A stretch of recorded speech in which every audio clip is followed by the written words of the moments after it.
Brasil, segundo o Instituto Brasileiro de Geografia e Estatística, o IBGE, o número de autônomos, pessoas que trabalham por conta própria, chegou a 24 milhões e meio em maio de 2019.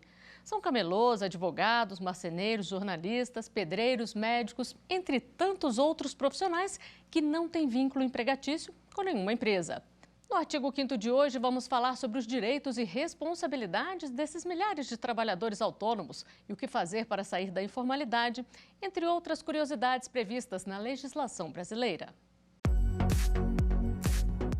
A Constituição diz que é livre o exercício de qualquer trabalho, desde que sejam atendidas as qualificações estabelecidas por lei. Diz ainda que o Estado promoverá a defesa do consumidor e que é assegurado o direito de resposta, além de indenização por dano material, moral ou à imagem. Eu converso sobre esse assunto agora por Skype com Rogério Cavalcante, procurador do Distrito Federal e advogado especialista em direito civil, e com Juliana Taides, advogada e professora de Direito do Consumidor. Muito obrigada pela participação de vocês aqui no artigo 5º. Doutor Rogério, gostaria que o senhor começasse explicando para a gente quais são os direitos da pessoa que trabalha como autônoma. Veja só, essa expressão trabalhador autônomo, ela acaba sendo muito ampla, ela acaba comportando uma gama imensa de pessoas que trabalham por conta própria sem um vínculo de subordinação, né? Talvez a reforma trabalhista ela tenha colocado de uma maneira um pouquinho mais clara, primeiro, o que é o autônomo, né?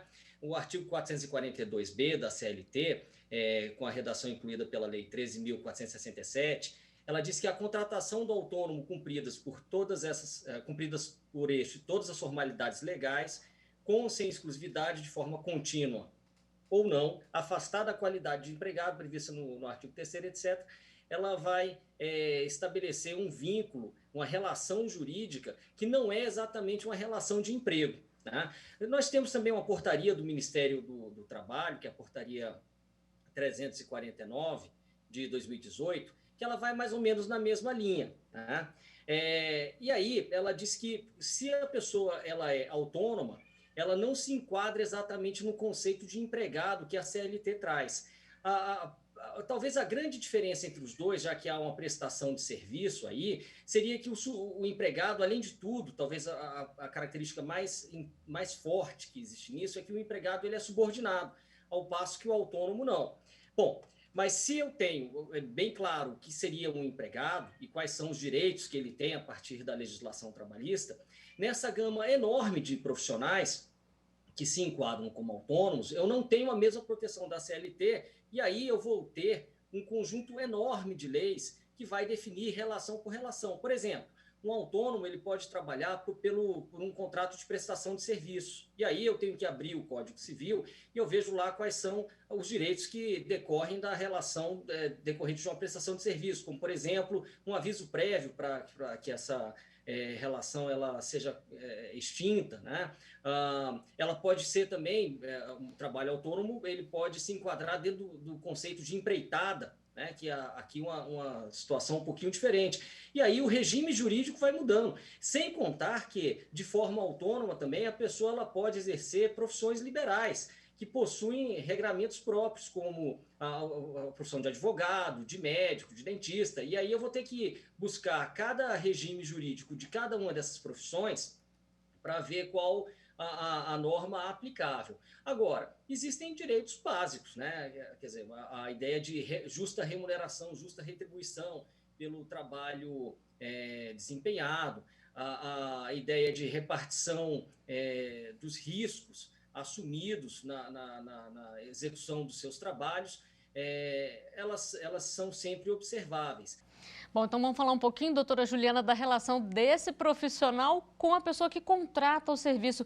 Quais são as responsabilidades aí do autônomo para com o seu cliente? Vai depender muito também, como bem pontuou o doutor Rogério, para saber qual é o tipo de relação jurídica que está sendo estabelecida entre aquela pessoa ali, ou seja, um profissional autônomo, ou seja, aquele profissional liberal, com aquela pessoa que está contratando. Porque nem sempre vai ser um contrato ali, vai ter uma relação de consumo naquela situação. Porque para eu ter uma relação de consumo em uma determinada relação jurídica, eu preciso que a pessoa que está adquirindo, que o contratante se encaixe como consumidor, conforme estabelece o CDC, e a pessoa que está fornecendo aquele serviço ou aquele produto, ainda que seja autônomo ou profissional liberal, também se encaixe como define o CDC no artigo 3º. Mas não é porque não se encaixa no CDC que vai ficar assim uma coisa sem nenhuma regulamentação. Porque também o doutor Rogério também pontuou que existem vários tipos de contratos específicos que é regulado pela lei civil. E até para ajudar a estabelecer ali como vai ser tudo feito, prazo, tudo certinho, né? Agora, doutor Rogério, são diferentes profissões, diferentes conselhos e órgãos de classe aí. Quem é que fiscaliza o trabalho do autônomo? Cada um é fiscalizado pelo seu próprio conselho? Se existe um problema do qual nós não padecemos nesse país, é falta de fiscalização. Agora, se essas fiscalizações elas são eficazes ou não, aí já é uma outra questão. Sim, de fato, nós temos os conselhos profissionais que vão fiscalizar a atuação dos profissionais autônomos que são liberais e que são inscritos, que estão prestando serviços em profissões regulamentadas, né? Então, advogados, médicos, dentistas, contadores, etc., e assim vai. Mas não é apenas isso, né? A fiscalização ela pode se dar pelo próprio tomador do serviço, né? Talvez ele seja o primeiro dos fiscais, né? E um fiscal que vai atuar antes mesmo da contratação, né? Para descobrir com que profissional ele se relaciona. Isso eu tenho certeza que a doutora Juliana ela vai abordar com maestria. Mas não só o próprio tomador, mas nós temos também outros tipos de fiscalização.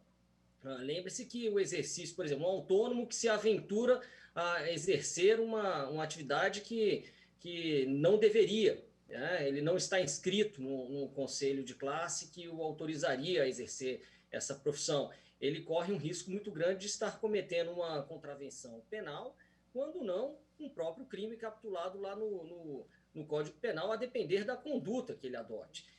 Então, nós temos a fiscalização pelos conselhos, nós temos a fiscalização pelo próprio tomador de serviço, nós temos a fiscalização pelo nosso aparato criminal, né? A polícia, a MP, o Poder Judiciário.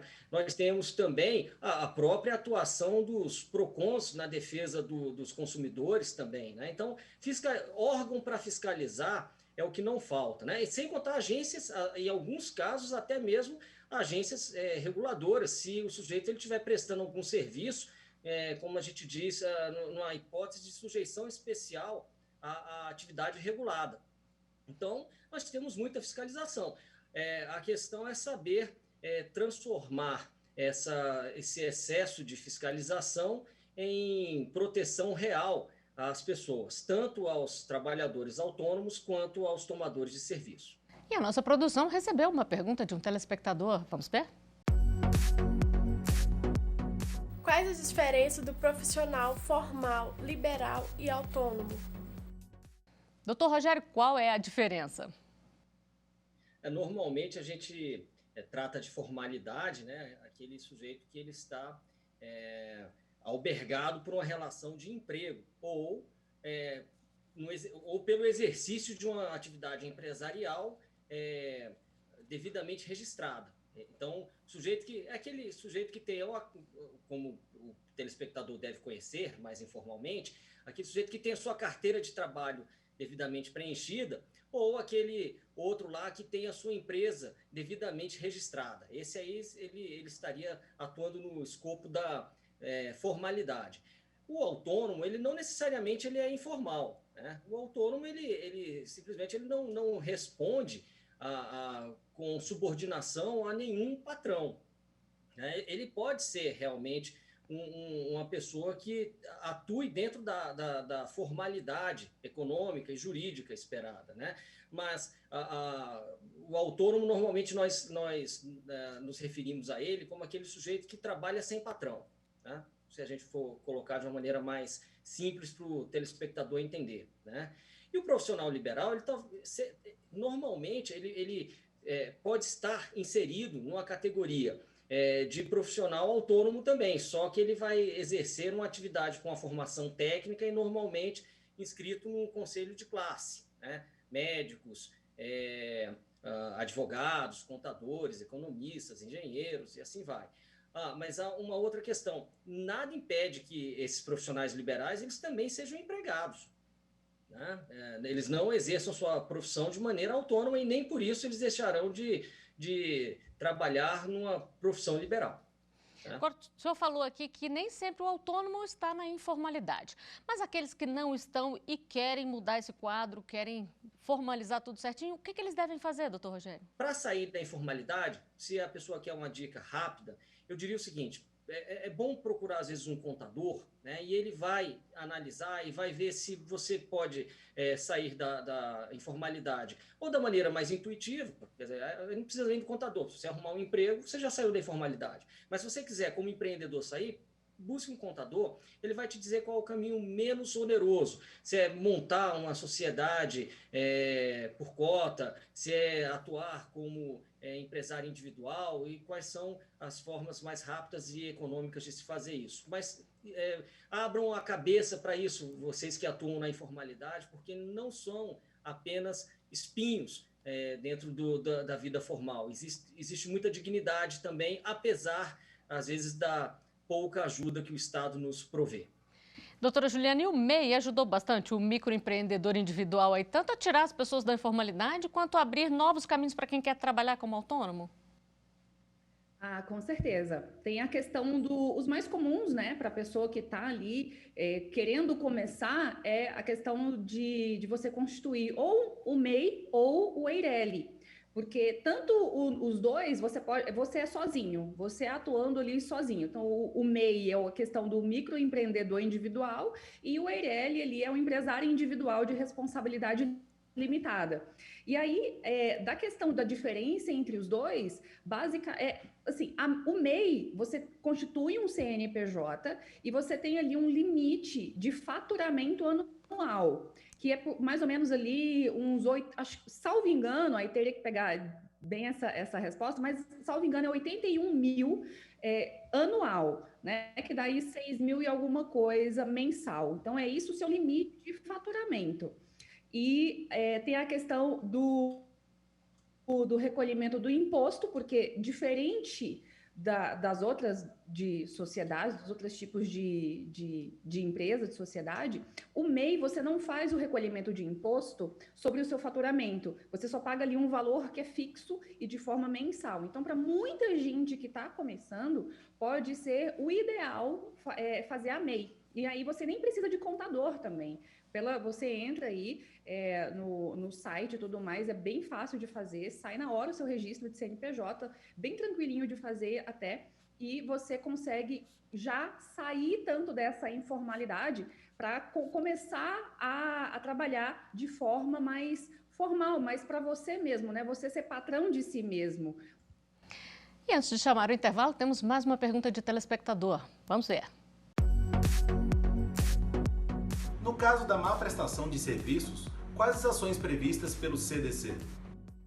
Doutora Juliana. Quando a gente trata de uma responsabilidade subjetiva, aí sim eu preciso, em relação à questão do profissional liberal, demonstrar que naquele evento, que aquele prejuízo que eu sofri ao contratar aquele profissional liberal, ele realmente agiu com culpa, seja aquela culpa por uma imprudência, seja aquela culpa por uma negligência, ou então por uma imperícia daquele serviço que ele me prestou. Ou então até mesmo um dolo, às vezes ele agiu com dolo para me gerar um prejuízo. Só que aí eu tenho que demonstrar, eu tenho que provar. Essa é a responsabilidade civil no CDC para os profissionais liberais. Está lá no artigo 14, parágrafo 4º do CDC. E nós vamos fazer um breve intervalo, daqui a pouco a gente volta, é rapidinho.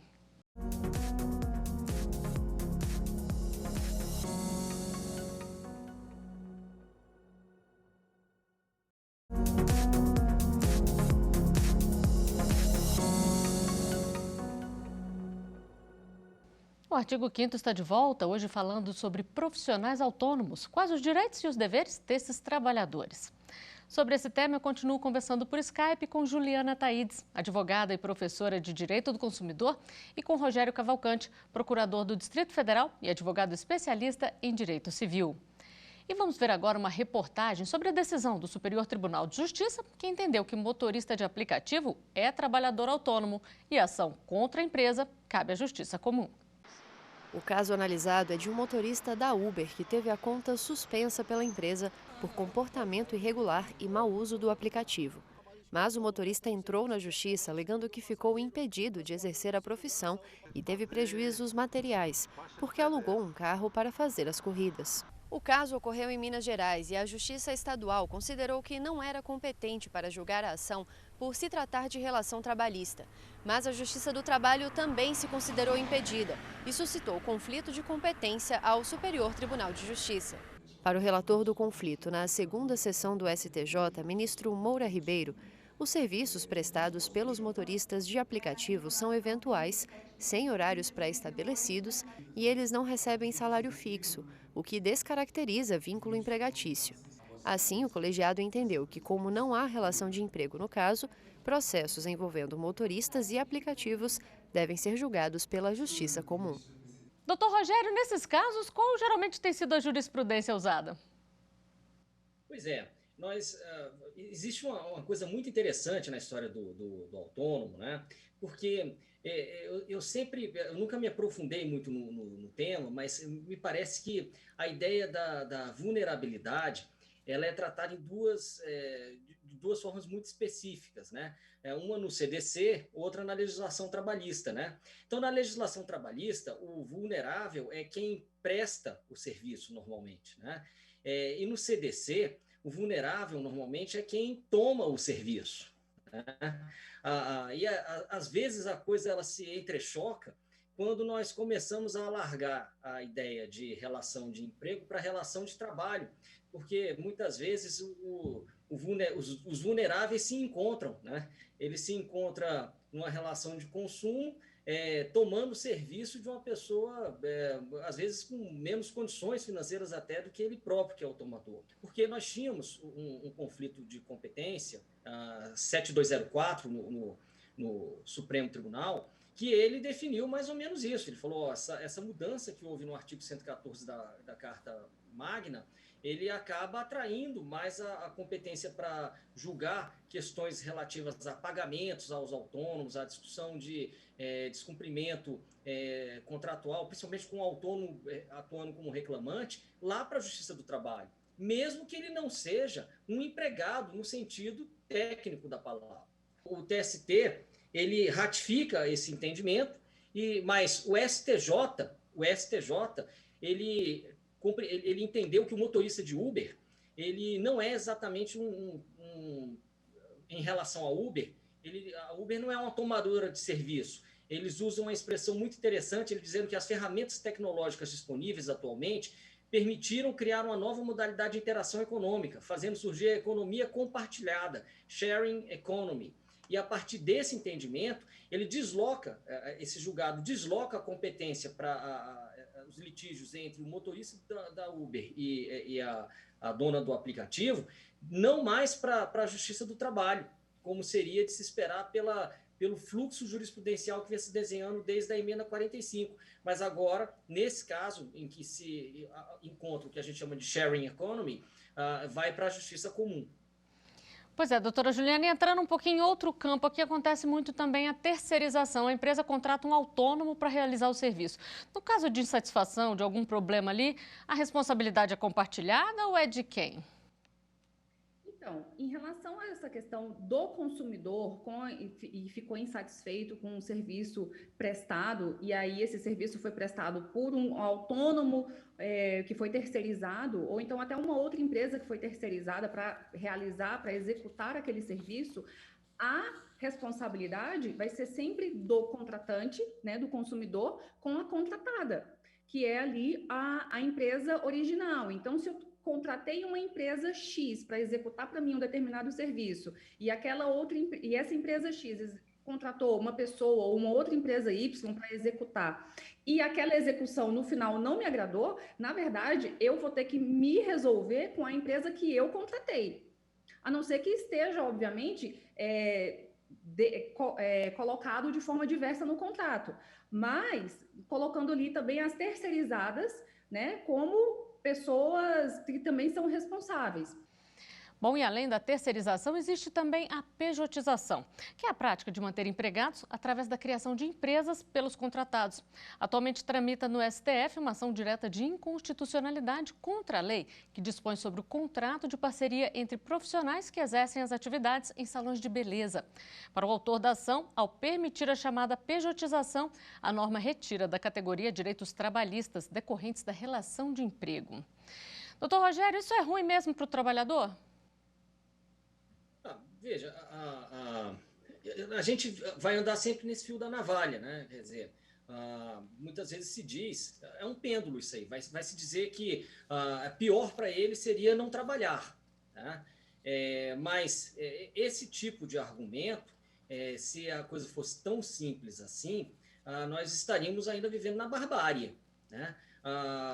Quando assim que houve a Revolução Francesa e a economia liberal, puramente liberal, ela se instalou, as pessoas elas ganhavam salários de miséria, né? Trabalhavam 16 horas, tinham um acidente de trabalho e nada se resolvia, mas se dizia, pelo menos elas estão trabalhando, né? Então, me parece que há que se ter um olhar cauteloso para isso. Definir o tamanho exato da interferência do Estado nas relações privadas é uma arte, é uma sabedoria, né? De fato, nós temos que estimular a economia sem nos descuidar dos direitos das pessoas, né? Nos descuidar desnecessariamente, né? Flexibilizar sim, mas deixá-las absolutamente entregues à própria sorte, não. Então, a ideia de resguardar direitos mínimos, ainda para as pessoas que trabalham como autônomas, prestando serviços a empresas já constituídas, me parece que é uma discussão válida e estamos aí aguardando os próximos capítulos para ver como o nosso Poder Judiciário vai se posicionar dentro desse tênue equilíbrio entre necessidade de estimular a atividade econômica e proteção aos vulneráveis. O senhor falou uma coisa interessante aí, assegurar direitos mínimos. O que acontece se o trabalhador sofre um acidente ali de trabalho e ele é autônomo?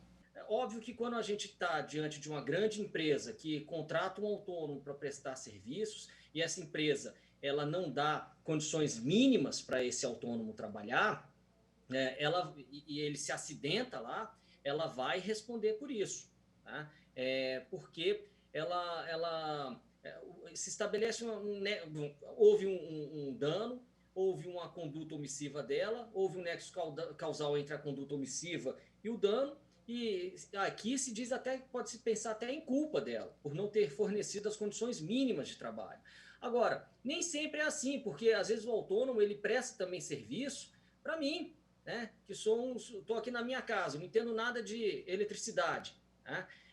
Vem às vezes um sujeito prestar um serviço aqui, e eu já encontrei julgados do Tribunal, até da Justiça do Trabalho mesmo, dizendo que uma coisa é uma grande empresa que toma o serviço, outra coisa é um consumidor, às vezes mais leigo ainda do que o autônomo que está prestando serviço, e o sujeito se acidenta na minha casa. Então, essa responsabilidade ela vai acabar sendo apurada no caso concreto, né? E aí, como bem pontuou a doutora Juliana, a gente vai buscar encontrar os requisitos da responsabilidade civil, né? A existência de uma conduta, a existência de um dano, a existência de um nexo causal e, normalmente, aqui nas relações civis, culpa, né? Nas relações de consumo, culpa, normalmente culpa não, a responsabilidade é objetiva. Mas o autônomo ele não está completamente desamparado, não. Tá? Normalmente, ainda mais se a questão for julgada pela Justiça do Trabalho, há uma tendência de se olhar com lupa se a tomadora de serviço ela forneceu condições adequadas para a prestação do serviço. Se ela não tiver fornecido, ela vai responder sim. Doutora Juliane, quais são os cuidados que a pessoa deve ter aí ao contratar um autônomo? Como a gente falou um pouquinho antes, aí ter um documento especificando todos os direitos e deveres ali pode ajudar a evitar muita dor de cabeça?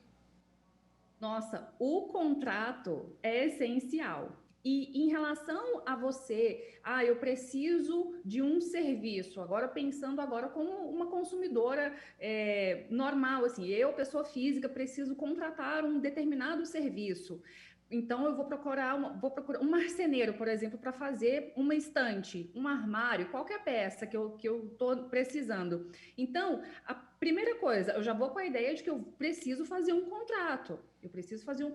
Agora, outra coisa, para a gente tentar evitar cair em golpes, ou então pegar uma pessoa que não sabe fazer, ou então que vai me enrolar, ou que vai me dar o calote, ou que vai me dar o cano, ou que não vai fazer da forma que eu quero que faça, aí a gente tem que pesquisar indicações, tem que pedir indicações para pessoas que a gente conhece, tem que pesquisar, não, beleza, a pessoa chegou até mim, indicação de três pessoas que eu gostaria de contratar. Então, eu vou pesquisar quais foram os trabalhos que aquela pessoa fez, quem já foi cliente daquela pessoa. Então, eu preciso ter todo esse cuidado, não é? Porque a gente está falando ali de um investimento de um patrimônio e, né, dinheiro não está tão fácil assim para todo mundo, né? Ainda mais em época de pandemia, a gente fica falando, e às vezes tem serviços que não são tão baratos assim. Então, a gente precisa, então é uma dor de cabeça que a gente pode, com certeza, evitar, pesquisando as pessoas com que a gente vai contratar, pesquisando pessoas que já foram clientes dessas pessoas que chegam até a gente, ou por indicação, ou porque a gente procura, faz uma pesquisa na internet, e também sempre um bom contrato para resguardar todo mundo. Contrato não é porque você está desconfiando da pessoa, pelo contrário, é por confiar tanto no serviço dela que você coloca tudo no papel. Bom, e com essas dicas tão importantes, a gente chega ao final do artigo 5º de hoje. Doutor Rogério e doutora Juliana, muito obrigada pela entrevista de vocês aqui. Eu agradeço também a sua companhia. Você pode rever os nossos programas no site da TV Justiça ou acompanhar o nosso canal no YouTube. Até o próximo artigo 5º. Tchau!